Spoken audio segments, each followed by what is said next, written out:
This is Richard Radio, your voice in the dark, coming to you live well, as live as it gets these days from a makeshift studio in what used to be a small-town hardware store somewhere in the Midwest. The airwaves are buzzing tonight, or maybe. That's just the static of a world gone to hell. Welcome to the show, where the stories are as raw as the wounds we're all nursing. Buckle up, because tonight we're talking about the end of the world as we know it. You're listening to the radio. During a zombie apocalypse in the USA, let me paint the picture for you. It's been 47 days since the first reports came out of a small hospital in rural Kentucky. Nobody thought much of it at the time. A few folks stumbling around, biting nurses, acting like they'd lost their minds. The news called it a violent outbreak, maybe a new strain of some flu. Social media was all memes and jokes about bath salts and bad decisions. But then the videos started leaking. Grainy cell phone footage of people, well, not people anymore, shambling through parking lots, their eyes empty, their mouths snapping at anything that moved. By day 10, the cities were burning. By day 20, the government was gone. No more press conferences, no more emergency alerts, just silence. And now it's day 47, and the world outside my boarded-up windows is a nightmare you can't wake up from. I'm not going to sugarcoat it, folks. If you're listening, you know what's out there. The infected zombies, walkers, biters, whatever you call them, are everywhere. They don't sleep, don't stop, don't think. They just keep coming, drawn to noise, to movement, to the smell of anything still alive. And us, we're the prey, holed up in basements, attics, abandoned gas stations, praying the barricades hold. Some of you are out there scavenging, risking it all for a can of beans or a half-empty bottle of aspirin. Others are just waiting, hoping for a miracle that ain't coming. Me? I'm here, spinning stories on the airwaves, because if I stop talking, I might start thinking too hard about what's waiting outside. Tonight's broadcast is for the survivors, the ones still fighting to see another sunrise. I don't know how many of you are out there, tuning in on battered radios or jury-rigged car stereos, but if you're hearing this, you're not alone. I've been getting signals, faint ones. Mind you, from listeners as far as Montana and as close as the next county over. People like you, holding on, sharing whispers of hope or warnings about what's coming. And let me tell you, the stories I'm hearing would make your blood run cold. But they'd also make you proud, because even now, with the world falling apart, people are still fighting, still surviving, still human. Let's start with where things stand. The last official report I heard before the airwaves went mostly quiet came from a military outpost in Nevada. They said the infection spread through bites, scratches, sometimes even blood splatter. One bite, and you're done for. Fever. Sets in within hours, then delirium then. Well, you're not you anymore. The worst part, it's fast. I heard about a guy in Ohio who got nicked on the arm during a supply run. He was joking with his crew at noon, burning up by dinner, and trying to eat his best friend by midnight. That's the reality we're living in, folks. One wrong move, and you're on the other side of the barricade. Now, I'm no scientist, but I've pieced together what I can from the chatter on the airwaves. The infection is not airborne, thank God, or we'd all be gone by now. It's in the blood, in the saliva, in the stuff that comes pouring out when you crack one of those things open. And it's not just humans. Dogs, cats, even livestock, anything with a pulse can turn if it gets bit. I got a report from a trucker in Oklahoma who swore he saw a herd of infected cows tearing through a field, mowing down anything in their path. Can you imagine? A zombie cow. That's the kind of world we're in now, where even the livestock's out to get you. The cities are the worst hit. Places like Chicago, Atlanta, Los Angeles, they're gone. Not just abandoned, but overrun. The survivors who made it out talk about streets clogged with abandoned cars, buildings burning, and hordes of the infected moving like a tidal wave. If you're in a city right now, my advice is simple. Get out. Head for the country, the mountains, anywhere with fewer people and more space. The infected don't plan, don't strategize, but they're drawn to noise and crowds. A city's like a buffet for them. Out here in the sticks, it's not safe, but it's safer. You've got room to run, to hide, to fight. Speaking of fighting, let's talk about what works. Bullets, blades, blunt objects, anything that can crack a skull or sever a spine. The infected don't feel pain, don't bleed out, don't care if you shoot M in the chest. It's the brain or nothing. A clean headshot drops M every time, but good luck aiming when you've got a dozen coming at you. Melee weapons are quieter, which is key when noise draws more of them, but you've got to be strong and fast to keep swinging. I've heard of folks using everything from crowbars to kitchen knives to baseball bats wrapped in barbed wire. Whatever you've got, make it count. And if you're out of ammo or your weapon breaks, run.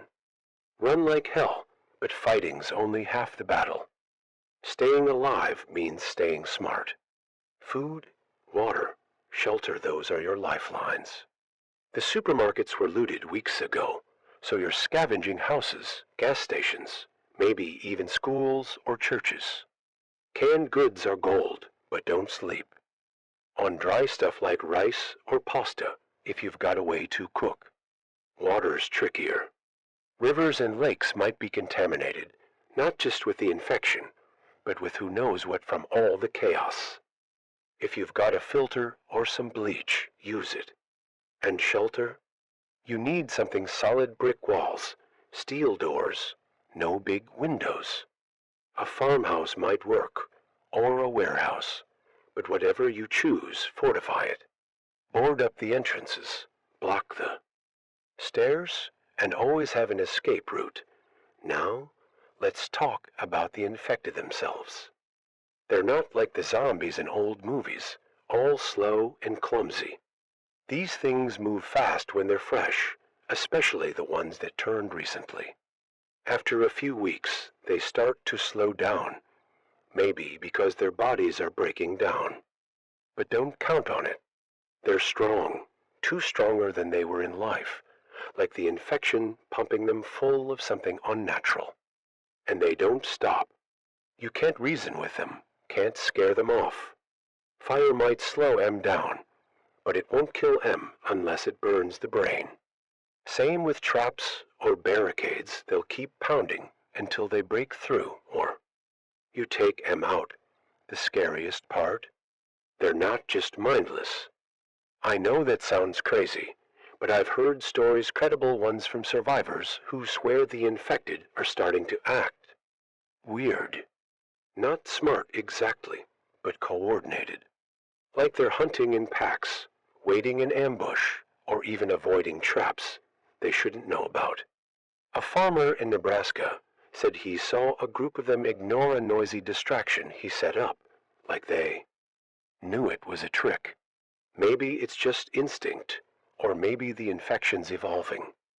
Either way, it's enough to keep you up at night.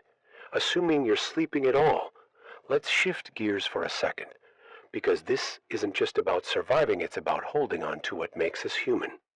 I've been on the air for 3 weeks now, broadcasting from this little setup, and the one thing that keeps me going is you, the listeners. Every time I get a signal, a message scratched out in Morse code, or a faint voice on the other end, it reminds me there's still hope. People are out there, sharing tips, warning about horde movements, even telling stories of their own. A woman in Wyoming sent me a signal about how she and her kids are holed up in a library reading books to pass the time. A guy in Texas said he's been painting pictures of the world before it fell, just to remember what it was like. These stories, these little acts of defiance, they're what keep us going, but I won't lie to you, folks. It's bad out there. I've heard about entire towns wiped out, not by the infected, but by panic, by people turning on each other. Food runs low, tempers flare, and suddenly you're fighting your neighbor over a bag of flour. That's the real danger, not just the zombies, but what this world does to us. I've heard of gangs forming, taking what they want by force, and, worse, people giving up, walking out into the hordes because they can't take it anymore. Don't let that be you. You're stronger than that. You've made it this far, and that's not nothing. Right now, as I'm talking, I can hear them outside. The infected. They're out there, shuffling in the dark, their groans carrying on. The wind. Every so often, one gets close, and I hear it scraping at the boards over the windows. My heart's pounding, but I keep talking, because this is what I do. This is how I fight. My weapon's my voice, my studio's my fortress, and you're my reason to keep going. If you're listening, you're part of this. You're part of the story we're still writing, even as the world burns. So, what's next? Survive the night. That's step one. Check your supplies, reinforce your shelter, and keep your weapons close. If you're alone, find a way to signal. Others smoke lights, anything that won't draw the infected. If you're with a group, stick together, but watch each other's backs. The infected are out there, scratching at the edges of my world, but I'm here, talking to you, because that's what keeps me sane. If you're listening, you're still in the fight, and that's something to hold on to. I told you to survive till morning, to check your supplies and keep your weapons close. I hope you did, because the sun's down again, and the dark brings trouble. The infected don't care about the time of day, but they're worse at night, like the shadows give them strength. I can hear them now, their moans drifting through the cracks in the boards. It's a sound you never get used to, like fingernails on a chalkboard, except it's your life on the line. Every so often, one gets too close, and I freeze, waiting, to see if it'll move on or start pounding. So far, they've moved on, but I'm not fool enough to think my luck I'll hold forever. Let's talk about what's happening out there. The world's not just quiet, it's fractured. The airwaves are mostly static now, but I've picked up enough signals to know things are getting worse. The hordes are growing, moving in bigger packs, and they're not just wandering anymore. I got a faint transmission from a survivor in Idaho who said the infected are starting to cluster, like they're drawn to each other. Not random shuffling, but groups, dozens strong, moving together through the fields and back roads. He said it's like they're searching, hunting, and that's a word that sticks with you when you're alone in the dark. Hunting, I've been, thinking about why this is happening. The infection's been tearing through us for over a month, and maybe it's changing, adapting. Back on day one, it was chaos, people turning in hours, attacking anything that moved. But now it feels like the infected are settling into something new. They're not smarter, not exactly, but they're different. A guy in Missouri sent a signal saying he saw a group of them avoid a bonfire he'd set as a trap. Not because they were scared, but like they knew it wouldn't stop them. They just went around, kept coming. That's not instinct. That's something else, and it scares me more than I'd like to admit. The infected aren't the only problem. The world's running out of everything: food, fuel, hope. I've heard from survivors who've gone days without eating, scavenging empty houses only to find moldy bread or rat-chewed bags of rice. Water's even harder. Most of the pipes are dry now, and what's left in the streams might kill you faster than thirst. A woman in Arkansas sent a message saying she's been boiling rainwater, but even that's risky with all the ash and dust in the air. The fires from the early days when cities burned, and nobody was left to put them out, left a haze, that's. Still settling, coating everything in grit, and then there's us, the survivors. We're not just fighting the infected. We're fighting ourselves. I got a signal from a guy in Pennsylvania who said his group turned on each other over a crate of canned peaches. 2 dead, 3 injured, and the rest scattered.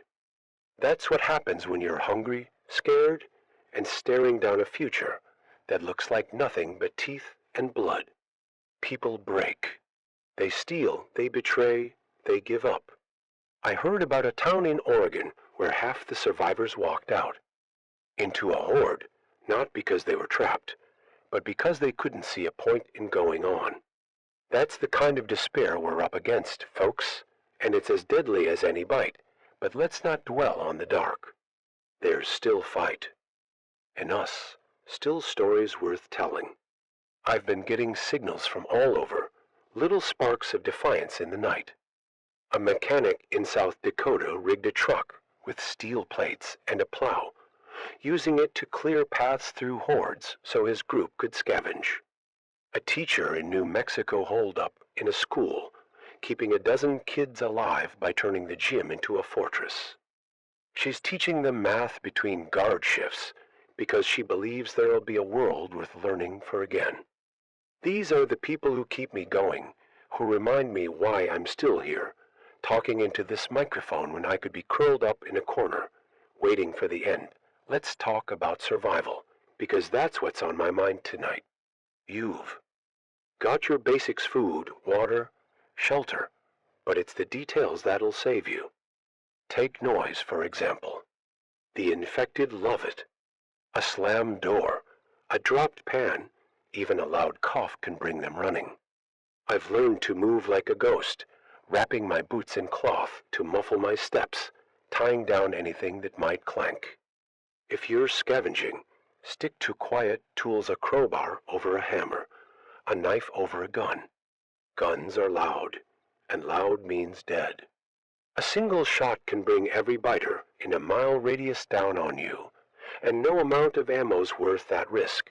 Speaking of scavenging, you've got to be smart about where you look. The obvious places: grocery stores. Pharmacies were cleaned out weeks ago. Think smaller, weirder. Vending machines in old office buildings. Janitor closets in schools, even the trunks of abandoned cars. I heard from a guy in Florida who found a case of energy drinks in the back of a delivery van. Kept him going for days. Another survivor in Maine said she's been raiding hunting cabins, finding jerky, matches, and sometimes even ammo. The key is to think like a rat go where nobody else has bothered, because the good stuff's always hidden. Shelter's another big one. My hardware store's holding up, but it's not perfect. The walls are solid, but the windows are a weak point, even boarded up. I've got the doors braced with steel shelves, and I sleep in a storage room with only one way in. If you're picking a spot, look for something you can defend. High ground's good: second floors, rooftops, but make sure you've got a way. Down if things go south. Basements are tricky. They're safe until they're not, and then you're trapped. Whatever you choose, map it out. Know every exit, every choke point, every place you can make a stand or slip away. Weapons are your last line of defense, and you've got to know what you're working with. I've got a fire axe, heavy, sharp, and quiet. It's not fancy, but it gets the job done. If you're out there, pick something you can handle. A sledgehammer's great until your arms give out. A machete's quick, but it'll stick in bone if you're not careful. And don't sleep on improvised stuff. A pipe with a bolt screwed into the end can crack a skull just fine. Whatever you use, keep it close, even when you sleep. I've heard too many stories of folks waking up to teeth because they left their weapon across the room. The infected are changing, and that's something we need to talk about. I mentioned last night that they're acting weird, and I've got more reports backing that up. A signal from Kansas said a horde split up to surround a barn where survivors were hiding, like they were cutting off escape routes. Another from Louisiana described the infected standing still, almost waiting, until a survivor made a sound, then moving as one. It's not intelligence, not like we know it, but its purpose. The infection's been in them long enough to rewire something, to make them more than just rabid animals. I don't know what that means for us, but it means we've got to stay sharper, stay faster, stay alive. Weather's another factor now. It's late spring, but the skies are wrong. That ash I mentioned, it's not just from fires. Something about the chaos, the explosions, the collapses kicked up dust that's hanging in the air, making sunsets blood red and nights colder than they should be. Rain's been spotty, and when it comes, it's thick with grime. If you're collecting water, filter it twice, because drinking that mucks a one-way ticket to a different kind of sick. The cold's a problem too. If you're in the north, start thinking about warmth. Blankets, coats, even newspapers stuffed in your clothes can make a difference. Fire's risky, it draws attention, but sometimes you've got no choice. Let's talk about moving, because staying put's not always an option. If your shelter's compromised or transparent, you've got to go. The infected don't plan, but they'll find you if you stay still too long.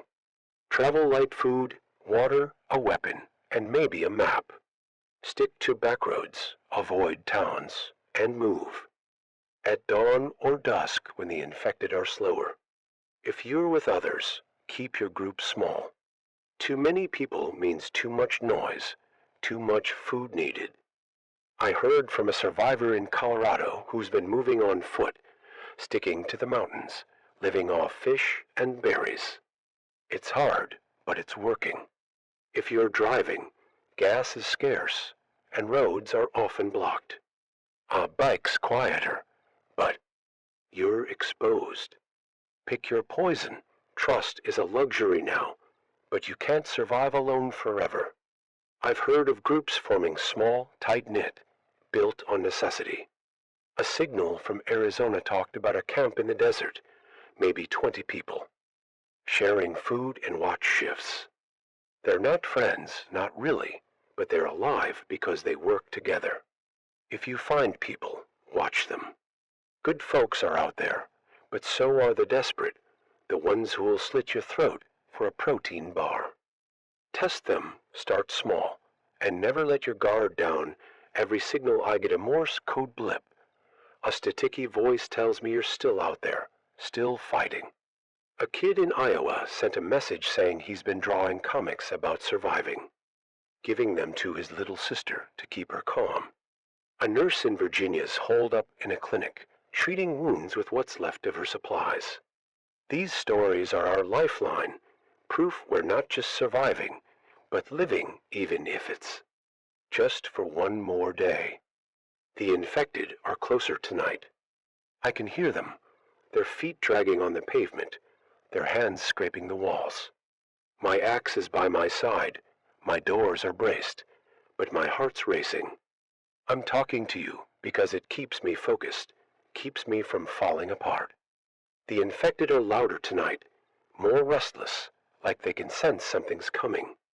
Maybe it's the weather, there's a storm brewing, the kind that makes the hairs on your neck stand up.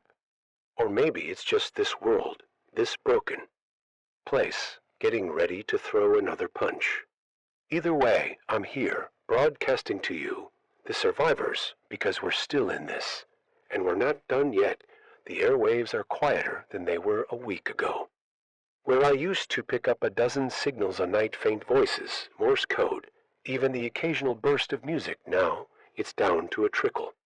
I got one from a fisherman in Michigan, holed up on a boat in the middle of a lake, saying the shores are crawling with infection. Another from a librarian in Tennessee, whispering about a horde that tore through her town, leaving nothing but wreckage. The signals are fewer, but they're still out there, proof that people are holding on, even as the world crumbles. Let's talk about the infected, because they're not just a problem, they're the problem. I've been saying they're changing, and every night brings more evidence. They're not just moving in packs now. They're acting with purpose, like the infection knitting them together into something worse. I picked up a signal from a trucker in Wyoming who said he saw a group of infected stop at a riverbank, not crossing, like they knew the current would sweep them away. Instead, they waited, then moved along the bank until they found a bridge. That's not random. That's strategy or something close enough to make your skin crawl. It's not just their behavior. Their bodies are changing too. The ones that turned early, back in the first weeks, are starting to look wrong. Their skin's graying, peeling away in patches, but they're not falling apart. If anything, they're tougher, like the infection, hardening them. A survivor in Alabama sent a message saying she took down one with a shotgun, point blank to the chest, and it kept coming. Only a headshot stopped it, and even then, it took two. The newer infected, the ones turning now, are still fast, still ferocious, but the old ones? They're becoming something else, something that doesn't die easy. The world outside's changing just as fast. That ash I mentioned last night, it's thicker now, settling on everything like a funeral shroud. The sun's barely breaking through during the day, casting this sickly yellow light that makes everything look like a bad dream. It's not just aesthetics, it's survival. The ash clogs filters, taints water, and makes breathing harder if you're out too long. If you're scavenging, wrap a cloth over your mouth, and don't trust open water sources. Boil everything. Twice if you can, because whatever's in that ash isn't just dirt. It's the residue of a world burning down. Food's getting scarcer too. The easy pickings canned goods, dry stores are long gone in most places. Survivors are digging deeper, risking more. I heard from a guy in Idaho who's been breaking into old farmhouses, finding jars of preserves in root cellars. Another in Kentucky said he's been eating dog food, not because he's desperate, but because it's all that's left in the houses he's searched. It's not just about finding food. It's about keeping it. Hordes aren't the only threat. Other survivors, the ones who've gone feral, will kill for a crust of bread. Trust nobody until they've earned it, and even then, sleep with one eye open. Let's talk about moving, because staying still's a death sentence in some places. My hardware store's holding for now, but I know it won't last forever. The infected are too close, too many, and every night they test the boards a little harder. If you're in a bad spot too many infected, not enough food, you've got to go. Plan your route. Stick to open country if you can, and avoid anything that looks like a choke point. Bridges, tunnels, narrow roads, they're traps waiting to happen. Move light, just what you can carry, and don't get attached to anything. You can't drop in a second. A backpack with food, water, a weapon, and a blanket's all you need. Anything more slows you down. Travel's dangerous, but so is staying put. If you're moving, time it right. Dawn's best less infected activity, better light to spot trouble. Night's a gamble. The dark hides them, but it hides you too. If you're on foot, stick to fields or forests, anywhere you can see them coming. Roads are risky, too many abandoned cars, too many places for the infected to hide. If you've got a vehicle, keep it quiet. A motorcycle's better than a car. It's faster, uses less fuel, and you can weave through wrecks. But gas is gold, and you won't find much. Siphon what you can, and don't waste it joyriding. Weapons are your lifeline, but they're only as good as you are. My fire axe is still my go-to, heavy enough to crush, sharp enough to cut, quiet enough to keep me alive. But it's not perfect. The handle's starting to splinter, and I'm not sure how many more swings it's got. If you're out there, check your gear. A dull blade's useless. A loose grip's deadly. Improvise if you have to.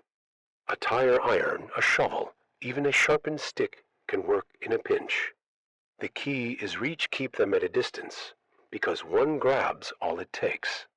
And don't rely on guns unless you're desperate. The noise'll bring more than you can handle, and ammo's not growing on trees. The infected aren't just a physical threat. They're psychological. You can't outrun what they do to your head. Every groan, every shadow, every night you lie. Awake wondering if the creak was the wind or something worse, it wears you down. I've been broadcasting for weeks, and I'm not ashamed to say it's getting to me. The solitude, the fear, the constant edge of not knowing if I'll see tomorrow. I keep talking because it's my anchor, but some nights I wonder if I'm just shouting into the void. If you're feeling that weight, find something to hold on to. A memory, a goal, even a stupid little ritual. I've got a photo of my old dog, Max, taped to the wall. He's gone, but looking at him reminds me there was a world before this, and maybe there'll be one after the storm I mentioned. It's closer now. I can hear thunder rumbling, low and mean, and the air's got that electric bite. Storms are a mixed bag. Rain can mask your noise, make it easier to move without drawing attention, but it'll soak you, chill you, and turn dirt to mud that slows you down. Lightning's another problem. It lights up the world, which is great for seeing infected, but it also shows them where you are. If you're caught in a storm, find cover, but not under trees. Lightning loves them, and a falling branch can kill you as quick as a bite. A ditch, a culvert, even a car with the windows up is better than nothing. The airwaves are telling me the infected aren't the only thing evolving. Survivors are changing, too, not physically, but in how they live. I got a signal from a group in Montana who've started using dogs to sniff out infection. The dogs can smell them before you see them, giving you time to run or fight. Another survivor in Arizona's been setting traps not just for infected, but for other people. Spiked pits, tripwires, anything to protect his stash. It's smart, but it's cold. That's what this world does. It turns you into something you wouldn't recognize. I'm trying to hold on to who I was, but every night I feel it slipping. Hope's still out there though, faint as it is. I got a message from a kid in Oklahoma, maybe 15, who's been fixing radios to stay in touch with other survivors. He's got no food, no weapons, but he's still trying, still building something. Another from a woman in Georgia who found a garden that's still growing potatoes, carrots, enough to keep her group alive. These are the stories that keep me going, the ones that say we're not just animals fighting over scraps. We're people, and we're still here, still dreaming. Even if it's just for one more day, the infected are pounding on the boards now, harder than last night. I can hear the wood creaking, feel the vibrations through the floor. My axe is ready, but I'm not fooling myself. I can't fight a horde. I've got a trapdoor to the roof, a last resort if they break through, but I'm not ready to run yet. I'm talking to you because it's what I do, what keeps me human. They're relentless, clawing at the walls, their groans cutting through the storm's roar. I can't tell how many are out there, dozens, maybe more, but it's the most I've heard since I holed up here. The rain's masking some of their noise, but it's also making the boards slick, weaker, like they could give any second. My trapdoor to the roof is my only way out, and I'm eyeing it more than I'd like. But I'm still talking, still reaching you, because giving up isn't who we are. Not yet. The storm's changing the game. The rain's heavy, turning the ground outside into a muddy trap. If you're moving, watch your step. Mud slows you down, and a twisted ankle as good as a death sentence.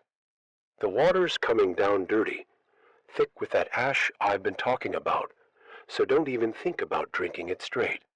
Boil it, filter it, do whatever you can, because whatever's in that rain isn't just grime it's poison from.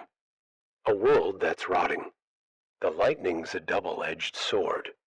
It lights up the night, letting you see the infected before they're on you, but every flash paints a target on your back. If you're out there, find cover, but stay low. A shed, a car, even a ditch is better than being a lightning rod. The airwaves are almost dead tonight. I've only caught 2 signals since sundown, both faint, both desperate. One was from a farmer in Nebraska, saying his barn's surrounded, the infected tearing at the walls like they know he's inside. The other was from a woman in Texas, whispering that her group's down to 3, hiding in a church with no food left. The signals cut off before I could respond, and that silence hits harder than the storm. But it's not all gone. You're out there listening, and that's enough to keep me going. To keep this microphone hot, let's talk about the infected, because they're not just pounding my walls, they're evolving. I've been saying it for days, but it's clearer now. They're not just coordinated. They're adapting to the world around them. The rain's not slowing them down like it should. I've seen them through the cracks in the boards, moving. Through the mud like it's nothing, their feet finding grip where a human would slip. A signal from a survivor in Oregon said he watched a group of infected climb over a pile of wrecked cars to get to a barricade, not scrambling, but deliberate, like they were testing each step. That's not the mindless horde we faced a month ago. That's something new, and it's got my gut in knots. Their bodies are worse too. The older infected, the ones from the early days, are starting to look like nightmares. Their skin isn't just gray, it's hardening, like some kind of shell. Their eyes are sunken, but they still track you, still hunt. A guy in Illinois sent a message saying he hit one with a sledgehammer, full swing to the chest, and it barely flinched. Took 3 shots to the head to drop it, and even then, it twitched for minutes. The newer ones are still fast, still vicious, but the old ones are tanks, soaking up damage that would have stopped them weeks ago. If you're fighting, aim for the brain, and don't stop swinging until they're down for good. The world's not helping. That ash in the air's getting thicker, and it's not just a nuisance, it's a killer. It's clogging lungs, stinging eyes, and making every breath a gamble. If you're outside, cover your face, even if it's just a t-shirt. The cold's biting harder too, especially with this storm. Spring's supposed to be warm, but the nights are dipping close to freezing, and wet clothes can kill you as fast as teeth. If you've got dry gear, keep it that way. If you don't, find some plastic trash bags, tarps, anything to keep. The rain off. Fire's a risk, but hypothermia worse. Build it small, shield it, and do it the second you're done. Food's a ghost now. Most survivors are down 2 scraps, and the ones who aren't are fighting to keep them. I heard from a guy in Missouri who found a stash of freeze-dried meals in a camping store, but he had to kill 2 other survivors to keep it. That's where we're at, killing each other over a bag of powdered eggs. If you're scavenging, think outside the box. Check places nobody else has, like storage units, abandoned RVs, even vending machines and old laundromats. A woman in Nevada said she's been cracking open soda machines for the sugar hit, saying it's keeping her kids alive. It's not much, but it's something. Shelters everything, and mine's on borrowed time. The infected are testing every weak point, and the storm's not helping. The roof's leaking, dripping into buckets I've set up, and the walls are starting to bow under the pressure. I've reinforced what I can, but it's not enough. If you're in a spot like mine, start planning your exit. Look for a fallback another. Building a vehicle, even a tree, if it's sturdy enough. My trapdoor is my lifeline, but I know climbing to the roof in this rain's a risk. If you're picking a new spot, go for something with height and walls. A water tower, a grain silo, anything that keeps you above the horde. Just make sure you can get down when the time comes.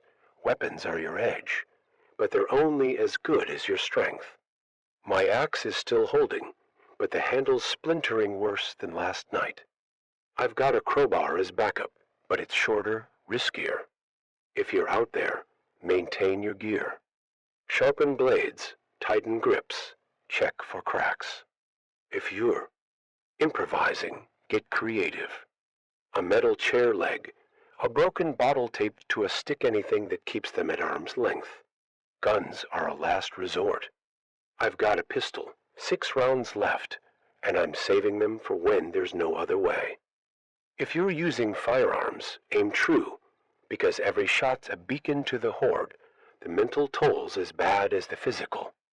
The infected's groans, the storm's roar, the constant fear, it's like sandpaper on your nerves.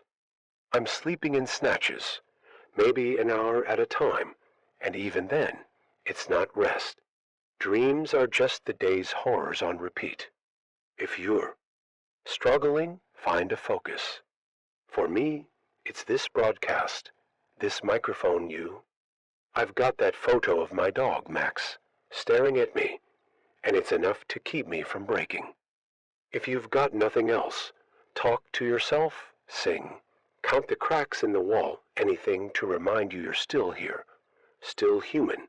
The storm's a wild card. It's hiding my noise, which is good, but it's also hiding theirs.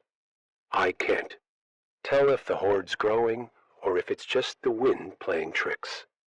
Lightning's flashing every few minutes, and each time I see them shadows in the rain, shambling, waiting. The thunder's shaking the walls, loosening nails I've driven into the boards. If you are in a storm, use it. Move when the thunder rolls, it covers your steps. But don't trust the rain to keep you safe. The infected don't care about getting wet, and they'll smell you through the downpour. If you're not careful, the airwaves are whispering about new dangers. A signal from Colorado mentioned survivors turning without bites, like the infection's finding new ways to spread. The guy wasn't sure, could have been a scratch, could have been bad water, but it's got me thinking. If the infection in the ash, in the rain, we're in deeper trouble than I thought. Another signal from Florida talked about infected animals, not just dogs or cows, but birds, flocks of them, diving at survivors like they're hunting. I don't know if it's true, but I'm not taking chances. If you see animals acting wrong, run. Hope's a fragile thing, but it's still burning. A signal from a kid in Wisconsin said he's been planting seeds in a greenhouse, dreaming of a day when he can grow food again. Another from a firefighter in California saying he's been clearing infected from a hospital, trying to make it a safe zone. These are the sparks we need, the proof we're not just surviving, but building, even if it's just a dream for now. They're why I keep talking, why I keep fighting, why I haven't climbed to that roof and given up. The infected are through the outer defenses, their hands clawing at the inner walls, their moans a chorus that drowns out the storm. I can't see them yet, but I hear them, dragging themselves over broken shelves, smashing through what's left of my barricades. The lightning flashes show shadows moving, too many to close. I've got minutes, maybe less, before they reach this room. My axe is ready, but it's not enough, not against a horde. The trapdoor above me, but the roof's no sanctuary in this storm. Still, I'm talking, because you're listening, And that's the thread holding me together, the storms. A monster, worse than last night. The winds tearing at the roof, ripping shingles loose, and the rains flooding the floor, seeping under the door. It's cold, bone deep, and my clothes are soaked, sticking to my skin. If you're out there, you're feeling it too. The way the wet saps your strength, makes every move heavier. Stay dry if you can, because hypothermia a quiet killer, and the infected won't wait for you to shiver to death. If you're moving, stick to cover, but watch for flooding. A stream can turn into a river in minutes, and you don't want to be swept into a horde. The airwaves are ghostly tonight, barely a whisper. I caught one signal, garbled, from a guy in Minnesota, saying his group's trapped in a factory, the infected battering the gates. He sounded tired, like he's already half gone, but he was still fighting, still sending out a call. That's all I've got, and it's not enough to fill the silence. The quiet's worse than the noise. It makes you wonder how many are left, how many are still human. The infected are changing faster than I can keep up. They're not just tough, now they're cunning. The ones outside aren't just pounding. They're probing, like they're looking for weak spots. I saw one through a crack in the wall, standing still, head tilted, like it was listening. Not mindless, not anymore. A signal from a survivor in Arkansas said he watched a group of infected, split up to flank a barricade, moving like wolves, not a mob. The older ones, with their hardened skin and sunken eyes, are the worst. They're slower but stronger, taking hits that would drop a fresh one. If you're fighting, don't hesitate, go for the head, and keep swinging until they stop moving. The world's falling apart, and the storm's just the latest blow. The ash in the air's thicker, mixing with the rain to form a sludge that coats everything. It's in my hair, my clothes, my lungs, and it's making every breath a fight. If you're outside, cover your mouth, because this stuff's not just dirt, it's the world's corpse, and it'll choke you if you let it. The cold's deeper now, cutting through even dry clothes. If you've got no fire, huddle with anything, blankets, cardboard, even dirt piled over you. It's not comfort. It's survival. Food's a memory for most of us. I've got a can of beans left, half a bag of rice, and that's it. Scavenging a death wish now, with the infected everywhere and other survivors just as desperate. I heard from a woman in Ohio who's been eating weeds, boiling dandelions to stay alive. Another guy in Utah said he's been cracking open bird nests for eggs, risking bites from infected sparrows. It's not living, it's enduring. If you're scavenging, look for the forgotten school kitchens, church pantries, even pet stores for kibble. It's not pride that keeps you alive. It's calories, shelters a losing battle. My store's crumbling, the walls buckling under. The infected wait. The storage room's my last stand, but it's not built for this. The door's steel, but the hinges are creaking, and the water's pooling at my feet. If you're in a spot like mine, you're already planning your escape. A rooftop, a sewer, a boat, anything's better than a corner. If you're picking a new place, go for something sealed, like a bank vault or a shipping container. Windows are dead, and doors need to be heavy.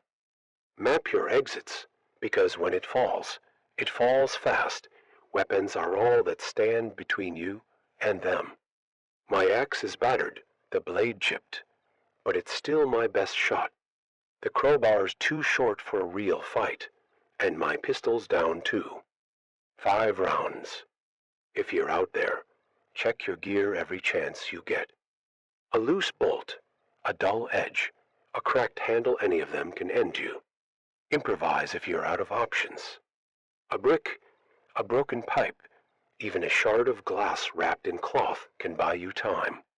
Keep them at a distance, because one touch is all it. Takes.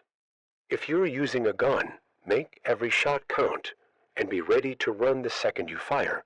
The mental strain a killer, worse than the cold or the hunger. The infected groups are in my head now, even when they're quiet. I'm jumping at shadows, second-guessing every sound. Sleep's a joke, just snatches of darkness, filled with nightmares of teeth and blood. I'm holding on for you, for this broadcast, for the photo of Max staring at me from the wall. If you're breaking, find something, anything, to anchor. You. A song stuck in your head, a promise you made, even a rock you carry in your pocket. It's not about strength. It's about not giving up. The storm's a shield and a curse. The rain's hiding my voice, keeping the infected from pinpointing me, but it's also hiding their numbers. The lightning shows me glimpses, dozens of them, maybe hundreds surrounding the store. The thunder's shaking the walls, loosening. What's left of my defenses? If you're in a storm, use the noise to move, but don't trust it to save you. The infected don't care about the rain, and they'll find you if you slip. Stay low, stay quiet, and pray the lightning doesn't show them where you are. The airwaves are hinting at something worse than being infected. A signal from a guy in New Mexico said he saw people turning without bites, just coughing up blood and collapsing, only to rise as infected hours later. He thinks it's the ash, carrying the infection like dust on the wind. I don't know if it's true, but it's got me scared to breathe. Another signal from Mississippi talked about infected plants, vines that move, wrapping around anything thickets to close. It sounds crazy, but so did zombie cows a month ago. If you see anything unnatural, don't touch it, don't breathe. It just run. Hope's a flicker, but it's there. A signal from a girl in Iowa said she's been teaching her brother to read, using old comic books they found in a gas station. Another from a man in Oregon, saying he's been building a raft to get to an island, believing the infected can't swim. These are the stories that keep me alive, the ones that say we're not just clawing through the dark, but reaching for something better. They're why I'm still here, talking through the fear, through the chaos, through the end of everything. The infected are at the door now, the steel buckling under their weight. I can hear the hinges screaming, the wood frame splintering. My axe is raised, but I'm not fooling myself. I can't fight them all. The trapdoor's my only shot, but the roof's a gamble in this storm. I'm talking to you because you're my lifeline, because you're out there, fighting, surviving. Grab your weapons, check your exits, and hold on. The door's giving way, the steel bending like foil under the infected relentless pounding. I'm in the storage room, my back to the wall, axe trembling in my hands, the storm raging outside as the Midwest burns on day 51 of the zombie apocalypse. The hinges snap one, then another, and the groans flood in, closer, hungrier. The trapdoor's my only shot, but the roof's a death trap in this rain. I'm talking to you survivors, because you're my reason to fight, my reason to keep. Breathing even as the world ends, the infected are through. The door collapses, and I swing my axe, catching the first one in the skull. It drops, but more surge forward, their hardened skin glinting in the lightning's flash, their eyes empty, but purposeful. I swing again, my arms burning, but there's no end to them, dozens, maybe hundreds, pouring into the room. The storage room's too small, the walls closing in, and the water's ankle deep, slowing my steps. I'm not winning this fight, but I'm not giving up. I'm talking, broadcasting, because you're out there, and we're still human, still holding on. I lunge for the trapdoor, yanking the ladder down as the infected grab at my legs. My axe catches another, buying me seconds, and I scramble up, the rain hitting me like needles as I reach the roof. The storm's a nightmare wind tearing at. My clothes, lightning showing me the horde below, spreading like a flood around the store. The roof's slick, the shingles loose, and I'm sliding, my hands clawing for grip. My axe is gone, dropped in the climb, and my pistol's all I've got 5 rounds, not enough to matter. I'm talking because it's what I do, because you're listening, and that's the only victory left. The infected are climbing. I see them at the edges of the roof, their fingers gripping the gutters, pulling themselves up with that unnatural strength. They're not fast, but they're steady, and the rain's not stopping them. The older ones, with their armored skin, lead the pack, their movements deliberate, like they know I'm trapped. I crawl to the center of the roof, the highest point. But it's no fortress, just a flat stretch of tar and gravel, buckling under the storm. The air's thick with ash, choking me, and the cold seeping into my bones. I'm broadcasting, my voice cracking, because you're my anchor, my reason to keep going even as the end closes in. The airwaves are silent now. No signals, no whispers, just static. I've been calling out, begging for a sign, but there's nothing. Maybe the storm's killing the signal, or maybe there's no one left to answer. But I'm not giving up on you. I know you're out there, holed up in basements, hiding in trees, fighting for one more day. You're the ones who've kept me going, who've made these broadcasts more than just noise. I'm talking for you, for the kid in Iowa with his comics, the firefighter in California, the girl in Georgia with her garden. You're the story, and I'm just the voice. The infected are evolving, and it's worse than I feared. The ones on the roof aren't just hunting, they're coordinating. I see them spread out, cutting off my edges like they're hurting me. One stands still, watching, its head tilted like it's thinking. Not human thinking, but something cold, alien, born of the infection. A signal I caught days ago, from New Mexico, warned about the infection spreading without bites, through the ash, through the rain. I feel it now, the burn in my lungs, the weight in my chest. Maybe it's just fear, or maybe I'm already gone. If you're out there, don't breathe the ash, don't drink the rain. It's not just the infected, it's the world itself turning against us. The storm's peaking, the lightning so close it's blinding, the thunder shaking my bones. The rain's a wall, hiding the infected until they're too close, their hands reaching through the downpour.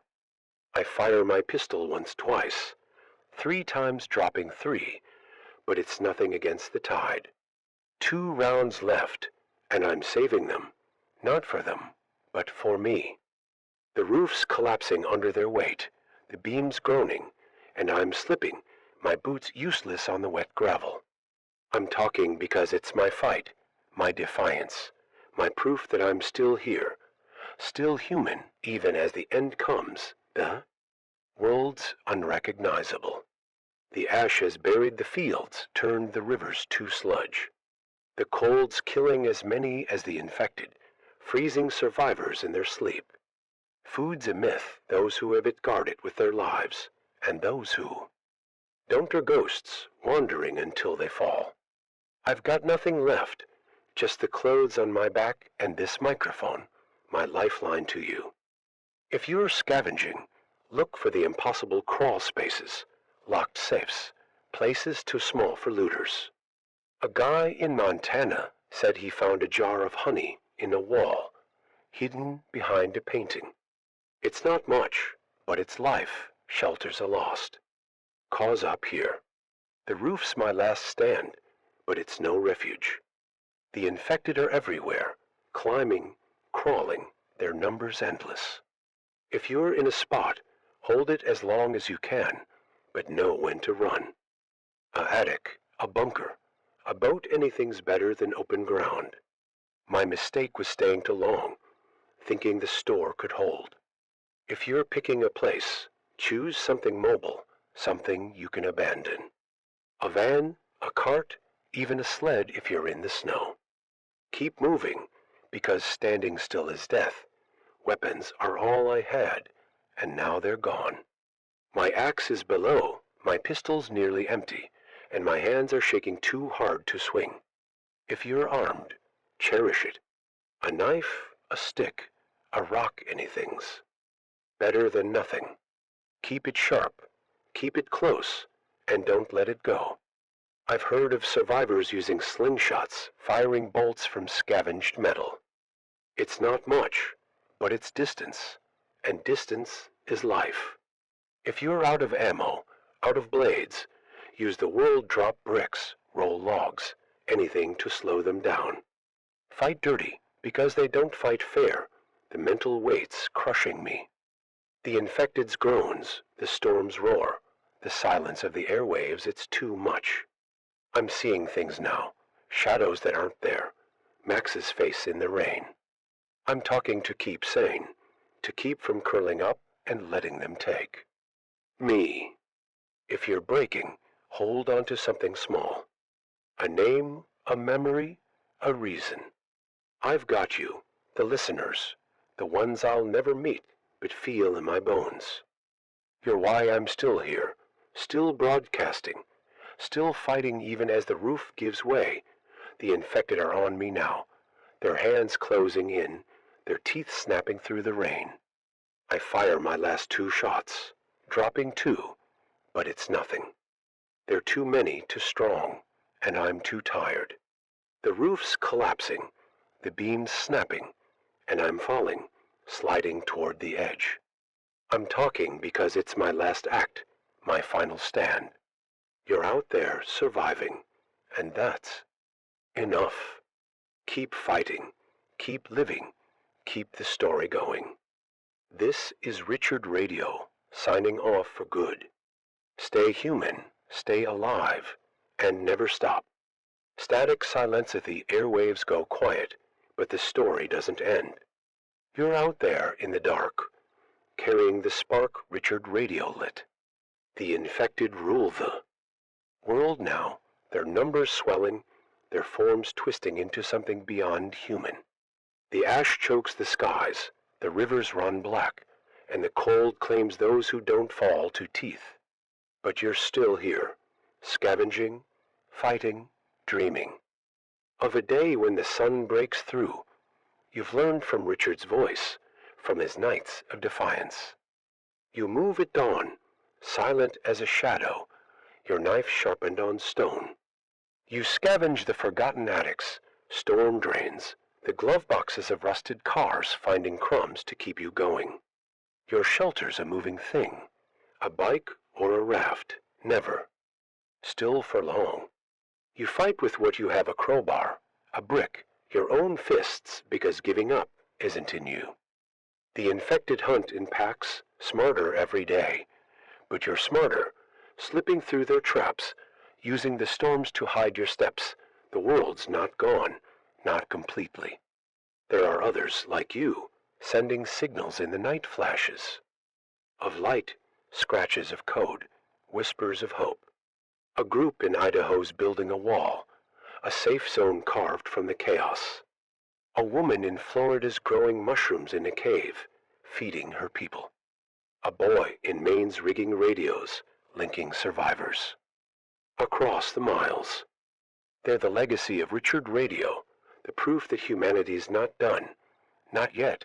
The infection is spreading, not just through bites, but through the air, the water, the dust you breathe.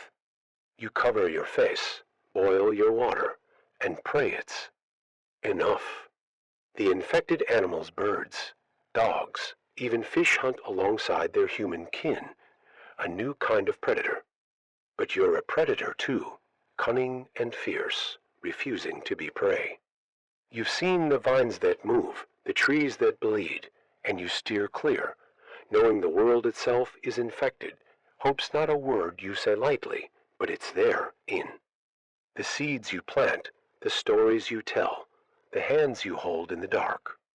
You're writing the next chapter, the one Richard couldn't.